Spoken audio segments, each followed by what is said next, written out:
사회를 책임지고 있는 이성용 선생님이에요. 이거 무슨 소리냐고? 오늘 우리가 우리나라의 자연경관에 대해서 배우는데, 우리나라의 자연경관 하면 또 제주도 아닙니까? 선생님이 직접 제주도에 내려와서 파도 소리를 들으면서 지금 이제 강의를 하고 있는 건 아닙니다. 여러분 죄송합니다. 네네네, 그건 아니고요. 그냥 멋있으려고 한번 틀어봤고요. 그냥 제주 삼다수 먹고 있어요. 그래도 우리가 제주도에 온 것처럼 기분 좋게 공부 같이 시작해보겠습니다. 자연경관 배우러 가요. 따라오세요. 네, 지난 시간에 우리가 해안 지형의 형성과 주민생활에 대해서 배웠는데, 사실 주민생활 같은 경우에는 크게 어려운 내용이 없고 우리가 대부분 알고 있는 내용이기 때문에 시험에 주로 출제되는 부분은 해안 지형이었습니다. 그래서 이제 그 지형의 이름을 주고 그 지형이 무엇에 어떤 작용으로 형성됐는지를 선생님이 공부하라고 했는데, 한번 내볼까요? 해안 동굴! 그렇죠. 파랑의 침식, 갯벌 뭐였죠? 조류의 퇴적. 오, 잘하는데. 그다음 모래 해안 뭐였죠? 그렇죠. 파랑의 퇴적입니다. 저기 있는 애는 입을 본드로 붙였나봐요. 굉장합니다. 과묵한 친구. 네, 대단합니다. 그럼 오늘 배울 내용 한번 알아보겠습니다. 네, 오늘 배울 내용 첫 번째 학습 목표는 우리나라의 세계 자연유산인 제주도에 대해서 배워볼 거고요. 두 번째 학습 목표는 우리나라의 자연경관 전체적으로 뭐 산지라던가 하천, 해안 이런 것들은 어떻게 구성이 되어 있는가 한번 살펴보겠습니다.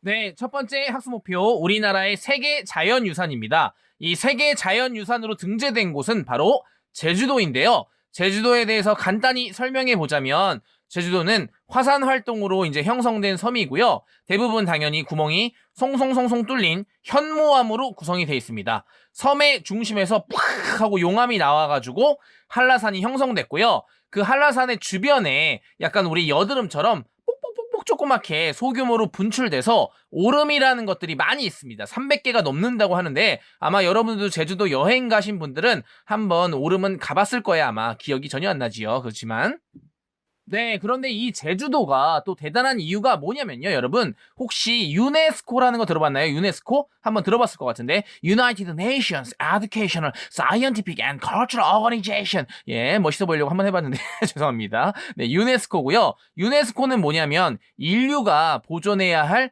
문화나 자연유산을 세계유산으로 이제 지정하고요, 관리하는 그런 국제기구입니다. 근데 그 유네스코에 의해서 세 가지 분야나 제주도가 등재가 됐습니다. 바로 생물권 보존지역, 세계 자연유산, 세계 지질공원, 이 세 가지 분야에 등재가 돼 있고요. 구체적으로 얘기해 보자면 한라산, 성산 일출봉, 검은오름, 요 세 군데 지역이 바로 유네스코에서 세계 자연유산에 등재되어 있는 곳입니다. 아마 제주도에 이제 갔다 온 친구들이라면 한 번쯤 이제 가봤을 곳이고요. 아직 안 가본 친구들은 아마 가보게 될 거예요. 한번 꼭 가보세요. 네, 제주도는 아까 화산 활동으로 만들어진 섬이라고 했잖아요. 때문에 아주 유명하고 멋있는 화산 지형들이 많이 있습니다. 크게 이제 네 가지 정도로 구분해 볼 수가 있는데요. 자주 교과서에 출제되는 부분은요, 바로 용암동굴이 첫 번째입니다. 용암동굴, 이제 마그마가 팍 터지잖아요. 그럼 이제 마그마가 흐릅니다. 근데 표면에 있는 마그마는 공기와 먼저 닿기 때문에 굳어버리겠죠. 근데 안쪽에 있는 용암은 계속 흐르는 겁니다. 그래서요, 생긴 게 바로 용암동굴이고요. 두 번째는 주상절리. 용암이 굳으면서요, 이렇게 기둥 모양으로 이렇게 쪼개져서 만들어진 아주 멋있는 지형이 있는데, 요거는 한번 검색창에 여러분 검색해 보시면 요렇게 생겼구나. 주상 치면 또 뭐 주상전화, 뭐 주상옥 이런 거 나오니까 그거 보지 마시고요, 주상절리 꼭 찾아보세요. 네, 세 번째는 오름입니다. 오름. 큰 화산이 있으면 옆에 작은 마그마가 이제 소규모로 분출돼서 생긴 작은 화산을 말하는데요. 애기 화산 같은 느낌으로 생각하면 될 것 같습니다. 제주도에 가면 300개가 넘는 이런 오름 화산이 있고요. 높지도 않기 때문에 올라가면 되게 기분도 좋고 아주 멋있습니다. 꼭 한번 가보시고요. 마지막으로 이제 화구호입니다. 화구호. 여러분, 마그마가 이제 팍 터지면은 거기에 빵꾸가 날 거 아닙니까? 그걸 이제 분화구라고 하는데요. 그 분화구에 물이 고이면 바로 화구호, 호수가 되는 거죠. 작은 호수. 분화구에 물이 고여서 생긴 호수를 화구호라고 하고요. 제일 유명한 거는 뭐 그 한라산에 백록담이 있습니다. 선생님도 한번 가서 올라가 봤는데 올라가다 죽을 뻔했어요. 진짜 힘듭니다. 하지만 큰 보람을 느낄 수 있습니다. 거기 올라가가지고요, 정상에서 인증샷 찍고 아래 내려와서 이제 관리사무소에서 그거를 이제 증빙을 하면 증명서를 주거든요. 뭔가 뿌듯해요. 근데 아무데도 쓸데없어요. 네, 학습 목표 1이 끝났고요. 이 제주도 우리 세계 자연유산으로 등재되어 있다고 했죠. 그래서 제주도는 화산 활동으로 생긴 섬이라서 이 현무암으로 주로 구성이 되어 있죠. 송송송 뚫린. 그다음에 가운데 용암이 흘러나와서 한라산이 형성이 됐고요. 특히 유네스코에서 3관왕 생물권 보존지역 세계 자연유산, 세계 지질공원으로 등재되어 있고 특히 한라산, 성산 일출봉, 거문오름 여기가 이제 자연유산에 등재되어 있다고 했습니다. 아무래도 이제 화산 활동으로 만들어지다 보니까 다양한 화산 지형이 있었는데요. 우선 첫 번째 용암 동굴, 겉에는 빨리 굳고 안쪽은 계속 흘러서 만들어진 동굴이 용암 동굴이었고요. 다각형 기둥 모양으로 굳어진 주상 전리가 있었고요. 그다음에 애기 화산 오름이 있었습니다. 그다음에 분화구 팍 터진 곳에 물이 고여서 만들어진 화구호라는 게 있었죠. 잘 기억해 두세요. 네, 두 번째 학습 목표, 우리나라의 자연경관입니다. 우리나라의 자연경관이 대체적으로 어떻게 구성되어 있는지, 뭐 산지, 하천, 해안, 카르스트, 뭐 화산 이런 것들에 대해서 볼 거고요. 우선 산지 지형부터 보겠습니다. 산지가 이제 가장 중요한 게 산지를 이해하면 다른 지형도 조금 이해하기가 쉽거든요. 우리나라는 국토의 70%가 산지입니다. 왼쪽 위에서부터 오른쪽 아래로 우리나라를 대각선으로 쭉 이렇게 긋잖아요. 그럼 우리나라에 특히 북동쪽에 산이 많고요. 남서쪽에는 북동쪽보다 그래도 산이 좀 적고 평야가 있는 편입니다. 우리나라의 산은요, 대부분 높이가 높지 않고요. 경사도 완만합니다. 아마 자기네 동네에서 지금 제일 높은 산이 아마 다 1000m가 안 될 거예요. 선생님도 어린 시절에 선생님 동네에 있던 산이 있었는데 그걸 2시간 동안 아주 낑낑낑낑 올라갔습니다. 그래서 와 진짜 높다 여기. 1000몇 미터쯤 되겠지? 그래서 딱 위에 봤더니 300m. 절망. 네, 어쨌든 간에 우리나라 산은 대부분 높지 않다는 이야기고요. 그 다음에 우리나라의 동쪽, 서쪽이 있는데 우리나라는 동쪽이 높습니다. 옛날에 융기된 일이 있었기 때문에 동쪽은 높고 서쪽은 낮다고 해서 동고서저 지형이라고 하니까 이 단어를 꼭 알아주세요. 시험에 자주 나옵니다. 애들이 자꾸 똥꼬 이래가지고 아주 더러운 놈들이 그런 거는 또 이제 잘 만들어냅니다. 다시 국토의 70% 이상이 산이고 우리나라 산은 높지 않다. 특히 북동부 쪽이 많다. 동고서저의 지형이다 라고 했고요. 그 다음에 산에는 크게 두 가지 종류가 있습니다. 돌산과 흑산인데요. 뭐 이름에 다 써있죠. 돌산, 돌로 된 거예요. 흙으로 덮여있는 거예요. 매우 쉽지요. 돌산은요, 옛날에 그 마그마 있잖아요. 마그마, 용암. 그 용암이 땅 속에서 굳어져서 화강암이 됩니다. 근데 그 화강암 위에 계속 깎이고 침식을 당하면서 이 화강암이 드러나면서 돌이 나타난 거죠. 그래서 이거를 바로 돌산이라고 하는데요. 대표적인 산이 금강산, 설악산, 북한산 이런 산들이 돌산에 해당됩니다. 그럼 흑산은 뭐냐? 암석이요. 오랜 시간 동안 풍화, 약해지거나 부서지는 거죠. 침식, 깎이는 거죠. 이런 식으로 계속 깎여서 토양이 됩니다. 그래서 그 토양이 이 봉우리를 덮고 있는 그런 모습을 바로 흑산이라고 하고요. 유명한 산은 뭐 지리산입니다. 지리산. 리산이 잘 지내나 모르겠네요. 네네네. 죄송합니다. 네, 그럼 여러분들의 머리는 그러면 돌산인가? 죄송합니다. 예, 죄송합니다. 예, 농담이고요. 돌산 아니죠? 그렇죠. 우리 공부 잘하잖아요. 그 다음에 이제 하천 지형인데요. 산지를 이해했으면 하천은 너무나 쉽습니다. 아까 선생님이 말했죠. 동고서저라고. 동쪽은 높고요. 서쪽은 낮아요. 그러면 물이 등산을 하겠습니까? 높은 곳으로 막 올라가요? 못하지요. 당연히 대부분의 강은 동쪽에서 서쪽으로 흐릅니다. 왜요? 동쪽이 높으니까 물이 올라갈 수가 없잖아요. 대부분의 강은 동쪽에서 서쪽으로 흐른다는 거 알아둬야 되고요. 그 다음에 동해로 흐르는 하천이 있긴 있습니다. 하지만 길이가 거의 짧고 경사가 급하죠. 왜냐면 높이 올라가 있으니까. 반면에 서쪽이나 남쪽으로 흐르는 강은 하천의 길이가 길고요. 경사도 완만하죠. 동고서저기 때문이죠. 네, 다음은 해안 지형입니다. 여러분들이 아마 가봐서 알겠지만 서해안, 남해안은 비슷하고요. 동해안은 조금 다른데요. 서해안, 남해안은 기본적으로 수심, 물의 깊이가 얕습니다. 그리고 서해안, 남해안 가봐서 알겠지만 지도를 딱 봐보세요. 섬이나 반도, 만 이런 것들이 너무 많아서 되게 지저분합니다. 지저분하다는 얘기는 굉장히 복잡하다는 얘기죠. 그 복잡한 해안을 리아스 해안이라고 합니다. 다시 서해와 남해는 물의 깊이가 얕고 복잡한 리아스 해안이다. 그러면 동해는 반대겠죠 뭐. 당연히 수심이 서해보다는 상대적으로 깊고 해안선이 복잡하지 않고 단조롭다. 이렇게 이해하면 됩니다. 네, 이제 바다별로 어떤 해안 지형이 있나를 알아볼 텐데, 우리가 앞단원에서 배웠는데, 네네네네네,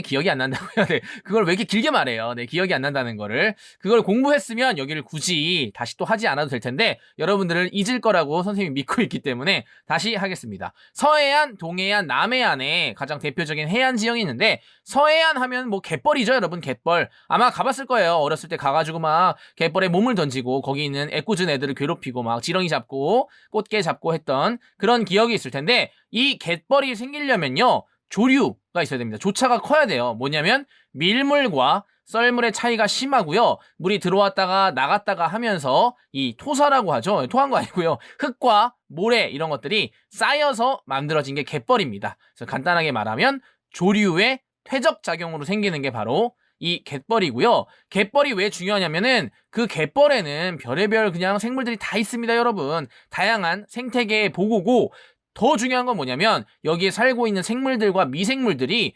오염물질을 정화시켜주는데 한몫한다, 요겁니다. 네, 미생물들이 오히려 우리보다 낫네요. 우리는 맨날 이렇게 지저분하게 만드는데 엄마한테 맨날 혼나죠. 등짝 스매싱. 이 갯벌을 어떻게 이용하는가에 대해서도 많이 묻는데요. 우선 갯벌은 기본적으로 양식장, 우리 물고기나 이런 걸 키우는 거 있죠. 양식장 또는 소금을 만드는 염전, 그리고 여러분들이 이제 여러 가지 다양한 활동을 할 수 있는 체험학습 이렇게 이용하고 있고요. 최근에는 이게 좋은 건 아닌데요. 이 갯벌을 땅을 메꿔가지고 새로운 용지로 이용하고 있습니다. 그걸 좀 어려운 말로 이제 간척 사업이라고 하죠. 간척 사업을 해서 농경지나 공업단지로 이용하고 있습니다. 네, 동해안입니다. 동해안은요, 파도의 작용이 활발한 지역인데요. 파랑이라고 하죠. 파랑. 그래서 파랑에 침식과 퇴적 작용이 활발하고, 그 다음에 이제 중요한 거는 동해안에서는요, 갯벌이 거의 없다는 거 꼭 알아둬야 됩니다. 뭐 동해안에 갯벌을 보러 놀러 갔다, 다 틀린 거예요, 여러분. 특히 이제 파랑의 침식 작용으로 뭐가 생겼냐? 해안 절벽 깎여서 절벽이 된 거죠. 그 다음에 우리가 앞단원에 배웠던 C 스택이라고 해서 이렇게 돌기둥 혼자 깎여서 혼자 우두커니 이렇게 왕따처럼 남아있는 C 스택 이런 것들이 있었고요. 그 다음에 퇴적 작용으로 만들어진 거는 우리가 자주 놀고 있는 모래사장이나, 그 다음에 원래 만이었는데 앞에 이렇게 막혀가지고 호수가 된 석호 이런 곳들이 있었는데, 이런 곳은 지금 다 해수욕장이나 관광지로 사용되고 있습니다. 다시 동해안은 파랑의 작용이 활발하다. 파랑의 침식으로는 해안절벽 시스텍, 그 다음에 퇴적으로는 모래사장이나 석호 이런 게 만들어지고 있고, 제일 중요한 거 갯벌은 거의 없다는 거. 네, 다음은 마지막으로 남해입니다. 남해안은요, 섬이 겁나게 많아가지고요, 다도해라고 불리는데요. 다도해, 다가 마늘 다죠. 우리가 유일하게 알고 있는 한자인데, 네, 다도해. 그래서 한려해상 국립공원이 대표적인데요. 이런 많은 섬을 이용해서 관광 산업을 많이 하고 있습니다. 뭐 수천 개의 섬이 있다고 하니까요. 그 중에 이제 무인도도 많다고 합니다. 여러분들이 가가지고 그 무인도를 점령하고 한번 멋있게 살아보세요. 네, 어떻게 될지는 선생님 책임 못 지고요. 제가 시켰다고 하지 마세요. 네, 다음은 카르스트 지형입니다. 카르스트, 뭐 카스테라 이런 거 쓰지 말고요. 카르스트 지형은 뭐냐면요, 강원도랑 충청도 쪽에 가면 석회암이라는 암석이 있습니다. 많이 들어봤죠? 이 석회암은 뭐냐면요, 그 산호나 조개 껍데기 이런 게 오랫동안 쌓여서 만들어진 이제 암석인데요. 중요한 건 뭐냐면 이 석회암이 빗물이나 지하수 이런 애들이랑, 지하수가 뭔지 알죠? 지하에 흐르는 물. 이 지하수랑 만나면 녹습니다. 녹아요, 녹아. 이 녹아서 만들어지는 지형을 카르스트 지형이라고 하고요. 이 석회암은 또 시멘트, 우리 세멘이라고 하죠. 세멘 어른들이 이 시멘트에도 많이 이용됩니다. 레미콘이 싣고 다니는 거 있잖아요.